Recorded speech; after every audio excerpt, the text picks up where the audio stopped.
வணக்கம் நண்பர்களே, நாம் இன்றைக்கி இந்த வீடியோவில் என்ன ஒரு முக்கியமான தகவலை பற்றி தெரிஞ்சுக்க போகிறோம் அப்படின்னு சொல்லிட்டு பார்த்தீங்கன்னா, தாவேகா தலைவர் விஜய் மற்றும் அவருடைய மனைவியான சங்கீதா விஜய் பிப்ரவரி 24 செங்கல்பட்டு குடும்ப நல நீதிமன்றத்தில் விவாகரத்து மனுவை தாக்கல் பண்ணாங்க. இந்த விஷயம் பல்வேறு தரப்பினர்கிட்ட சர்ச்சையை ஏற்படுத்தியிருந்தது. முக்கியமாக தாவேகா தலைவர் விஜயோட அரசியல் முன்னெடுப்பு எடுத்து கிட்டத்தட்ட ஒரு 6 மாதம் ஆகுது. இந்த நிலையில் அவருடைய விவாகரத்து அப்படிங்கிற ஒரு விஷயம் பெரிய சர்ச்சையை ஏற்படுத்தியிருக்குது. அவருடைய தனிப்பட்ட வாழ்க்கை மட்டும் கிடையாது, அவருடைய பொது வாழ்க்கையும் அந்த விஷயம் ரொம்பவே பாதிச்சிருக்குது. இதை காரணமாக வச்சு நிறைய திரைத்துறையை சேர்ந்த நடிகர்களாகட்டும், டிரெக்டர்ஸ் ஆகட்டும், நிறைய பேர் இதுக்கு கண்டனமும் விமர்சனமும் மாறி மாறி தெரிவிச்சிட்டு வராங்க. அந்த நிலையில தான் சமுத்திரகனி, சிவகார்த்திகேயன், சிவகுமார், அந்த நிலையில் பார்த்திபன் அப்படின்னு சொல்லிட்டு நிறைய பேரும் இதுக்கு வலுத்த கண்டனங்களை தெரிவிச்சிருந்தாங்க. அதாவது சமுத்திரகனி பேசின விஷயங்கள் மிகவும் சர்ச்சைக்குரிய விஷயமா போகுது. நீ யாரை பழிவாங்க நினைக்கிற, யாருக்காக நீ எதிராக வேலை செய்கிறன்னு நினைக்கிற, ஒரு குடும்பத்தோட சண்டை போடுறது அப்படிங்கிறது நல்லதா அப்படிங்கிற மாதிரியும் ரொம்பவும் ஒரு மாதிரி கேட்டிருந்தாரு. அது மட்டும் கிடையாது, சிவகார்த்திகேயன் கூட ரீசெண்டாக தாய் கலவியோட மூவி செலிப்ரேஷனில் என்ன சொல்லியிருந்தாரு அப்படின்னு சொல்லிட்டு பார்த்தீங்கன்னா, என்னுடைய மனைவி ஆர்த்தி தான் எனக்கு எல்லாமே, கிட்டத்தட்ட நான் என்னுடைய எல்லா ஃபினான்ஸ் மேட்டரையும் கவனிச்சிக்கிறது அவங்க தான். நான் இப்போ வெளிநாடு போகணுன்னா கூட டிக்கெட் புக் பண்ண சொல்லி ஆர்த்தி கிட்ட தான் சொல்லுவேன். ஏன்னா என்கிட்ட ஒரு பைசா கூட கிடையாது. என்னுடைய மொத்த பணத்தையும் நான் அவகிட்ட கொடுத்து வாங்குறதுல எனக்கு ஒரு சந்தோஷம் இருக்குது. என்னுடைய பசங்க, என்னுடைய ஒய்ஃப், என்னுடைய குடும்பம் அப்படிங்கிறது என்னுடைய ஒரு என்னுடைய பீஸ்ஃபுல்லான ஒரு இது மாதிரி அப்படின்னு சொல்லிட்டு ரொம்பவும் பெருமையாக பேசியிருக்காரு. அதுக்கு வலுத்த கண்டனங்கள் எழுந்தது. அதாவது இவர் தாவேகா தலைவர் விஜயை தான் தாக்கி பேசுகிறாரு. ஆல்ரெடி பராசக்தி படம் மற்றும் சிவகார்த்திகேயனோட பராசக்தி படம் மற்றும் தளபதி விஜயோட ஜனநாயகன் படம் ரெண்டுக்குமே சரியான பிரச்சனைகள் ஏற்பட்டது. அந்த விஷயத்தில் பராசக்தி படம் ரிலீஸ் ஆகிடுச்சு. ஆனால் ஜனநாயகன் இன்னும் ரிலீஸ் ஆகாத நிலைமையில் இவர் தாவேகா தலைவர் விஜய் தான் சுட்டிக்காட்டி பேசுகிறாரு அப்படின்னு சொல்லிட்டு சிவகார்த்திகேயன் மேலே நிறைய எதிர்ப்புகள் எழுந்தது. அடுத்து நான் விஜய் பற்றி எதுவும் தப்பாக சொல்லலை, என்னுடைய சக்ஸஸுக்கு காரணம் என்னுடைய வைஃப் தான் அப்படிங்கிற மாதிரி மென்ஷன் பண்ணேன், அது தப்பா அப்படிங்கிற மாதிரி சொல்லியிருந்தாங்க. இப்போ ரீசெண்டாக யூத் படத்தில் அந்த யூத் பட செலிப்ரேஷன் அப்போ கூட கருணாஸ் என்ன சொல்லியிருந்தாரு அப்படின்னு சொல்லிட்டு பார்த்தீங்கன்னா, தனுஷ் மனசு வைக்கலைன்னா இன்றைக்கி சிவகார்த்திகேயன் அப்படின்னு சொல்லிட்டு ஒரு ஆளே இருந்திருக்க முடியாது. அவருக்கு தெரியும் யாருக்கிட்ட என்ன திறமை இருக்குதுன்னு சொல்லிட்டு கண்டுபிடிப்பார். அவர் பார்த்து இன்றைக்கி தூக்கிவிட்ட ஆள்கள் தான் இன்றைக்கி இண்டஸ்ட்ரியில் பெரிய ஆளாக இருக்கிறாங்க. ஆனால் அதெல்லாம் எல்லாம் மறந்துட்டாங்க அப்படிங்கிற மாதிரி தனுஷோட அந்த உதவியை பற்றி, சிவகார்த்திகேயனை பற்றியும் கருணாஸ் பேசியிருந்தார். இந்த நிலையில் பார்த்திபனுக்கும் த்ரிஷாவுக்கும் நிறைய பிரச்சனைகள் போயிட்டு இருந்தது. அது ஒரு வழியாக முடிஞ்ச இந்த நிலையில் ஆக்டர் சிவகுமார் த்ரிஷாவை பற்றி பேசின விஷயங்கள், அது மட்டும் இல்லாமல் தாவேகா தலைவர் விஜய் மற்றும் அவருடைய மனைவியான சங்கீதா விஜயோட விவாகரத்தை பற்றி பேசின விஷயங்கள் தான் இன்றைக்கி சோஷியல் மீடியாவில் ரொம்ப வைரலாக போயிட்டுருக்கு. அது மட்டும் இல்லாமல் வயசுக்கு தகுந்த மாதிரியாக பேசுகிறீங்க, ஒரு நடிகை பற்றி இப்படி நடிகை அப்படின்னாலும் அவங்க பொண்ணு தானே, அவங்கள பற்றி நீங்கள் எப்படி தரக்குறைவாக பேசலாம், உங்கள் மருமகளும் ஒரு நடிகை தானே அப்படின்னு சொல்லிட்டு தளபதி விஜயோட ரசிகர்கள் சொல்லிட்டு வராங்க.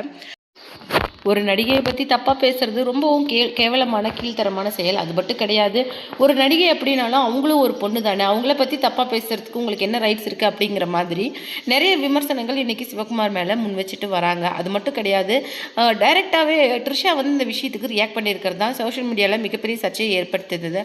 ஆல்ரெடி பார்த்திபன் சார் ஒரு கலாட்டா அவார்ட்ஸில் ஒரு கவிதை சொல்கிறேன் அப்படின்னு சொல்லிட்டு த்ரிஷாவை பற்றி பேசின விஷயங்கள் பெரிய சர்ச்சையை ஏற்படுத்துது. அதுக்கு பகிரங்கமான மன்னிப்பை பார்த்திபன் சார் கேட்டதுக்கு த்ரிஷா அதுக்கு பெரிய கண்டனம் தெரிவிச்சிருந்தாங்க. அதனால் நீ ஒரு 3வது மனுஷி தான், 40 வயசு கடந்த உனக்கு அறிவில்லை அப்படின்னு தான் நான் நினைக்கிறேன்.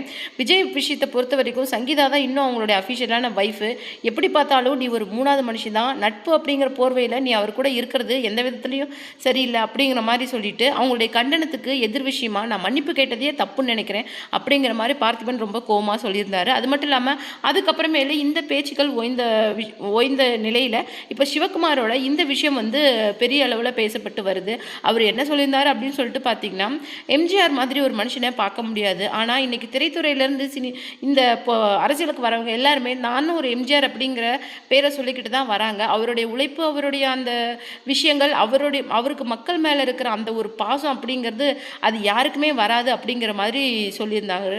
அது மட்டும் இல்லாமல் த்ரிஷா மனைவி அப்படிங்கிறவ நம்ம அங்கம் மாதிரி, அந்த தங்கத்தை நாம் சிதைக்கிறது அப்படிங்கிறது நமக்கே நம்ம ஊர் விளைவிக்கிற மாதிரி வரும் அப்படிங்கிற மாதிரி சொல்லியிருந்தாரு. அது மட்டும் இல்லாமல் மனைவி அப்படிங்கிறவ வீட்டு சாப்பாடு மாதிரி, அது வந்து உடலுக்கு எந்த விதமான கெடுதலும் கிடையாது. ருசி கம்மியாக இருந்தாலும் வீட்டு சாப்பாடு தான் உடம்புக்கு நல்லது. ஆனால் நடிகைகள் அப்படிங்கிறவ ஹோட்டல் சாப்பாடு மாதிரி, ஹோட்டல் சாப்பாடு ஒரு நாளைக்கு உடம்பை கெடுத்துடும், அதே மாதிரி தான் அப்படின்னு சொல்லியிருந்தாரு. லைஃப்லையும் மனைவி அப்படிங்கிறவ வேற, நடிகை அப்படிங்கிறவ வேற அப்படின்னு சொல்லியிருந்தாரு. இவர் மறைமுகமாக தாவேகா தலைவர் விஜயோட விவாகரத்தை பற்றி தான் பேசுகிறாரு அப்படின்னு சொல்லிட்டு அவருடைய ரசிகர்கள்லாம் சொல்லியிருந்தாங்க. அதுக்கு அவங்க என்ன சொல்லியிருக்காங்க அப்படின்னு சொல்லிட்டு பார்த்தீங்கன்னா, நீங்கள் நடிகையை ஹோட்டல் சாப்பாடு அப்படின்னு சொல்கிறீங்கல்ல, அப்போ உங்கள் மருமகளும் நடிகை தானே அப்படிங்கிற மாதிரி சொல்லிட்டாங்க. பேசணுங்கிறதுக்காக வயசுக்கு தகுந்த மாதிரி தயவுசெய்து பேசுங்க, கொஞ்சம் கூட உங்களுக்கு அறிவுங்கிறது இல்லையா? இப்போது நீங்கள் தமிழகத்தை இல்லாமல் உங்களுடைய பசங்க இப்போ மும்பையில் போய் செட்டில் ஆகிட்டாங்க. உங்களுக்கு தமிழகத்து மேலேயும் தமிழக அரசியல் மேலேயும் மக்கள் மேலேயும் திடீர்னு இந்த கரிசனம் எங்கேருந்து வந்தது அப்படிங்கிற மாதிரி கேட்டிருந்தாங்க. அது மட்டும் இல்லாமல் சிவகுமார் சார் சொன்ன விஷயம் என்ன அப்படின்னு சொல்லிட்டு பார்த்தீங்கன்னா, சிவாஜி சார் மாதிரி ஒரு ஆத்மார்த்தமான நடிகரை யாராலுமே பார்க்க முடியாது. அப்பேற்பட்ட நடிகர், அப்பேற்பட்ட மக்கள்கிட்ட பேர் வாங்கின ஒருத்தர் ஆரம்பித்த கட்சியை காணாமல் போயிடுச்சு. அப்படி பார்த்தா இப்போ இருக்கிறவங்களெல்லாம் நம்ம என்ன சொல்கிறது அப்படிங்கிற மாதிரி சொல்லியிருந்தாங்க. ஆனால் அதுக்கு தளபதி விஜயோட ரசிகர்கள் சொன்ன விஷயம் என்ன அப்படின்னு சொல்லிட்டு பார்த்தீங்கன்னா, அவர் கடைசி வரைக்குமே நடிப்பை மட்டும்தான் ஆத்மார்த்தமான ஒரு விஷயமா பார்த்தாரு. அவரால் நடிப்பை தாண்டி வேற ஒரு விஷயத்தில் முழுமையான அந்த பங்களிப்பை கொடுக்க முடியல. ஆனால் எம்ஜிஆர் சார் அப்படி கிடையாது.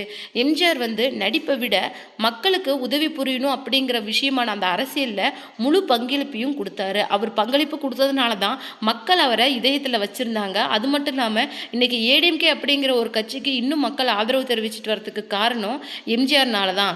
அதே மாதிரி ஒரு தலைவர் தான் உருவானார்.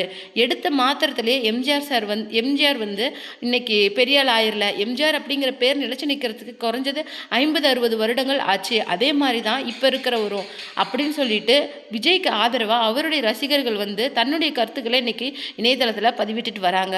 உங்களை மாதிரி ஒரு சில பேருங்க காசை வாங்கிட்டு இப்படி பேசுறதுனால தான் இன்னும் மக்களோட நிலைமை அப்படியே இருக்குது. விஜய் பற்றி பேசுறதுக்கெலாம் உங்களுக்கு எந்த விதமான அருகதையும் கிடையாது. அவர் வந்து எல்லாருக்கும் பதிலடி கொடுக்கறதுக்காக தான் பொறுமையாக இருக்காரு அப்படிங்கிற மாதிரி அவருடைய ரசிகர்கள் ரொம்ப கோவமாக சொல்லியிருக்காங்க. இதுக்கு த்ரிஷா என்ன சொல்லியிருக்காங்க அப்படின்னு சொல்லிட்டு பார்த்தீங்கன்னா, எனக்கு ரொம்பவுமே கவலையாக இருக்குது. அதாவது என்னுடைய அப்பா வயசில் இருக்கிறவராகட்டும், அண்ணா வயசில் இருக்கிறவராகட்டும், எல்லாருமே இந்த மாதிரி தரக்குறைவாக இறங்கி பேசுகிறத பார்த்தா அதுக்கு என்ன விதமான ரியாக்ஷன் பண்ணுறதுன்னே சில நேரம் நான் குழம்பி போய் இருக்கிறேன். எனக்கு இதெல்லாம் தேவை கிடையாது. எனக்கு திருமணம், அதனை மீறின உறவு, இந்த மாதிரி விஷயத்தில் எனக்கு எப்போவுமே நம்பிக்கை கிடையாது. எனக்கு விவாகரத்தில் திருமணம் அப்படிங்கிற விஷயத்தில் நம்பிக்கை கிடையாது. எனக்கு திருமணம் ஒன்று ஆகணும் அப்படின்னா எனக்கு தகுந்த நம்பரை நான் கண்டிப்பாக ஒரு நாள் தேர்வு செய்வேன். அவர் கூட எனக்கு திருமணம் ஆகும். அதை பற்றின கேள்விகளை நீங்கள் ரொம்ப போட்டு குழப்பிக்க வேணாம். என்னுடைய திருமணத்தை பற்றியும் என்னுடைய அந்த வாழ்க்கையை பற்றியும் நீங்கள் கவலைப்பட வேணாம். நான் எது வரைக்கும் நடிகையாக நடிக்கிறேனோ, எது வரைக்கும் என்னுடைய ரசிகர்கள் என்னை நடிகையாக அங்கீகரிக்கிறாங்களோ அது வரைக்கும் நான் நடிகையாக இருப்பேன். அதுக்கப்புறமும் இந்த சினிமா துறையில் நான் ஒரு டெக்னீஷியனாக ஒர்க் பண்ணுவேனே தவிர இந்த சினிமா துறையை விட்டு நான் முழுமையாக போக மாட்டேன். நடிகை அப்படிங்கிறது ஒரு சாதாரண விஷயம் கிடையாது. நாங்கள் ஃபுட்டை மட்டும் இல்லாமல் எங்களுடைய சொசைட்டியை எல்லாத்தையும் சாக்ரிஃபைஸ் பண்ணி தான் இந்த தொழிலுக்கு வரோம். எங்களுக்கு இருக்கிற கஷ்ட நஷ்டங்கள் வேறு யாருக்குமே தெரியாது. ஒரு நடிகை அப்படிங்கிற ஒரு விஷயத்தினால மட்டும் நாங்கள் எவ்வளோ பிரச்சனைகளை சந்திக்கிறோம் அப்படிங்கிறது எங்களுக்கு மட்டும்தான் தெரியும்.